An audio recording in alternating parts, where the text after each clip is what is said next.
Electronics engineering से मैं Ram Prince Sharma आप सभी का स्वागत करता हूं। न्यूमेरिकल वीडियोस में आज हम लोग बीजेटी के न्यूमेरिकल्स की बात करेंगे, है ना। तो इसमें जो न्यूमेरिकल्स आते हैं, इसमें 3 न्यूमेरिकल है इस वीडियो में, जिसको हम लोग एक साथ डिस्कस अभी करने जा रहे हैं, है ना। न्यूमेरिकल 1, न्यूमेरिकल 2 और न्यूमेरिकल 3, ये तीनों न्यूमेरिकल आगे सॉल्व किए गए, मैं एक एक करके आपको बताता जाऊँगा। उसके लिए हमें जरूरत किस चीज़ की पड़ती है वो मैं बता देता हूँ। अल्फा बीटा के बीच का रिलेशन, बीटा गामा के बीच का रिलेशन, अल्फा गामा के बीच का रिलेशन और IC B nought IC E nought के बीच का रिलेशन। ये 4 चीज़ें हैं। ये चारों टर्म्स क्या है उसके बारे में भी थोड़ा हम लोग देखेंगे। तो जो बेसिक फार्मूला है, एक तो अल्फा। अल्फा क्या होता है? Current gain in common base, और इसकी वैल्यू होती है आईसी अपॉन आई।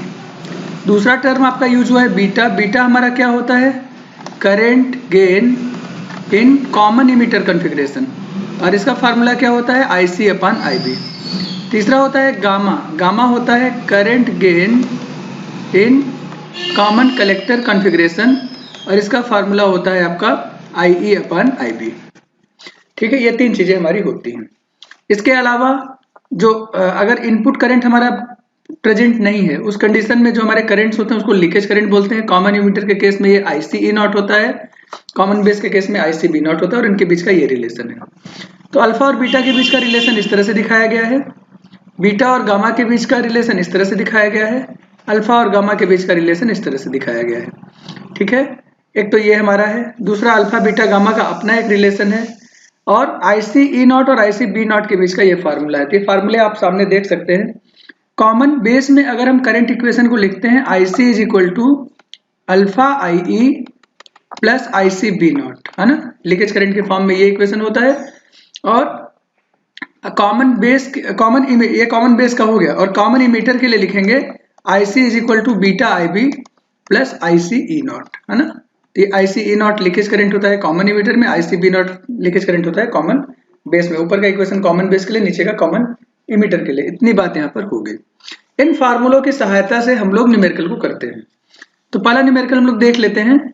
लिखा है calculate current gain in common base configuration. मतलब क्या पूछ रहे हैं आप बताइए? अल्फा पूछ रहे हैं कि नहीं? बिल्कुल अल्फा पूछ रहे हैं। If collector and emitter currents are, collector current इतना दिया है और इमीटर करंट इतना दिया है, hence calculate current gain of the same BJT in CE and CC configuration. और उसकी सहायता से आपको सीई कॉमन इमीटर में जो करंट गेन है बीटा, और कॉमन कलेक्टर में जो करंट गेन है गामा, इसको कैलकुलेट करना है। तो आईसी दिया है, कलेक्टर करंट दिया है ना, कलेक्टर करंट मतलब आईसी 5.10 मिली एम्पियर, और इमीटर करंट दिया है आईई 5.18 मिली एम्पियर। और हमें क्या पता है? अल्फा इज इक्वल टू होता है आईसी अपॉन आईई 5.10 अपॉन 5.18। इसको सॉल्व करेंगे 0.985, ऐसा हमको मिल रहा है। ठीक है कि नहीं? इतना ठीक है, ये हमको मिल गया अल्फा की वैल्यू। तो बीटा हमारा क्या होता है? बीटा हमारा होता है अल्फा अपॉन 1 माइनस अल्फा। भी पीछे हम लोगों ने फार्मूला देखा था, है ना। तो बीटा हमारा क्या होता है? Alpha upon 1 minus alpha. फार्मूले याद रखने पड़ेंगे आपको। तो अल्फा की वैल्यू यहाँ पुट कर दीजिए 0.985 डिवाइडेड बाई 1 माइनस 0.985, और इसको सॉल्व करेंगे इस टर्म को, तो आपको बीटा की वैल्यू मिल गई 65.667। क्लियर है कि नहीं? एकदम क्लियर है ना। बीटा आ गया तो गामा भी निकल जाएगा ना। आपको पता तो है कि गामा क्या होता है? बीटा प्लस 1 होता है ना। तो गामा की वैल्यू आपने बीटा प्लस 1 निकाल दिया, मतलब इसी वैल्यू में 1 ऐड कर दिया आपने, तो आपको गामा मिल गया, दैट इज 66.667। ये हमको गामा की वैल्यू मिल गई। क्लियर है कि नहीं? समझ पा रहे हैं? आसान है।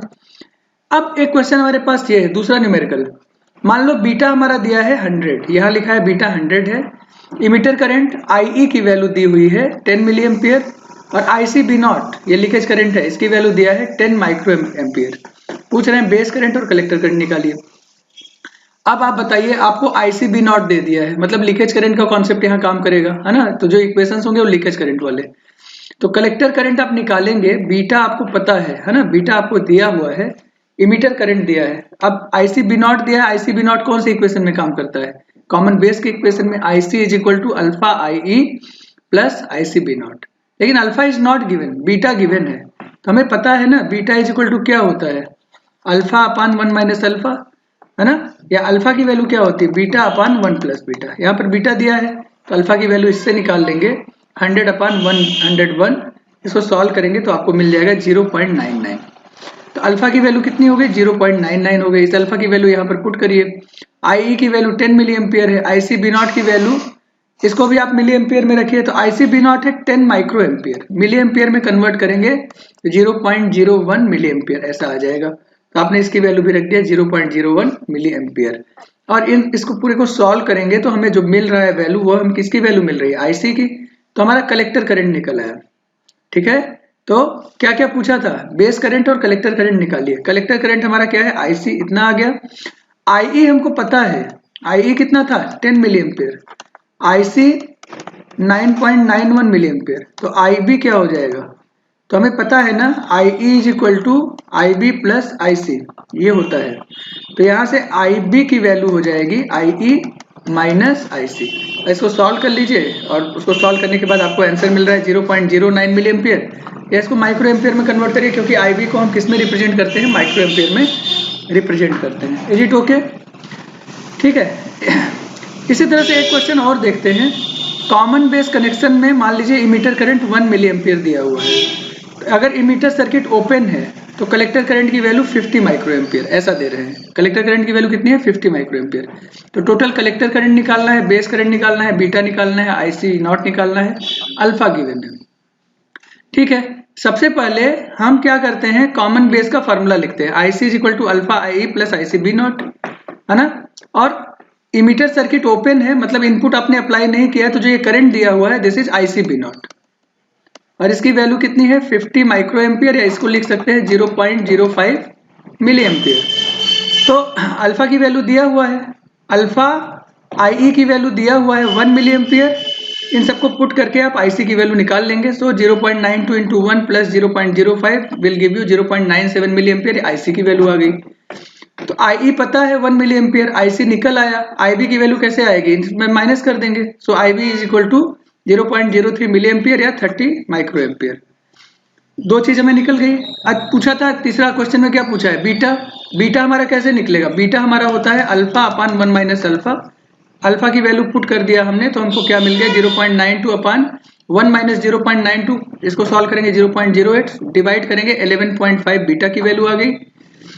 और अब हमको आईसी ई नॉट निकालना है, और IC B nought is given, है ना, आप देख पा रहे हैं आईसी बी नॉट पता है 50 माइक्रो एम्पियर।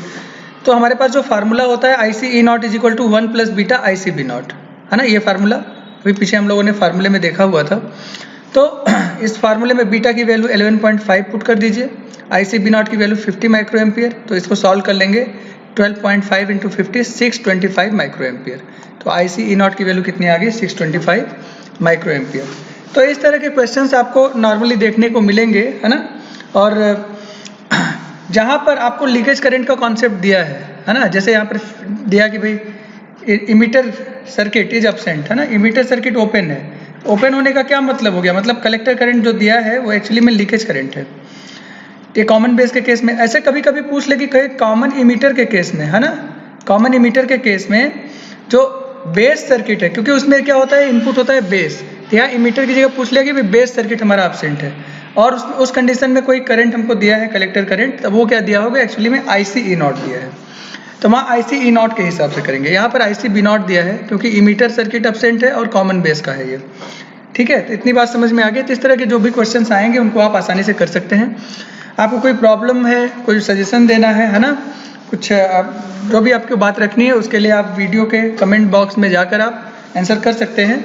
इसके अलावा मेरी ईमेल आईडी veuhvram@gmail.com पर भी आप अपनी बात रख सकते हैं। कोई भी सजेशन चाहिए, कोई बात रखनी है, कुछ इन्फॉर्म करना है, उसके बारे में आप यहाँ पर बता सकते हैं।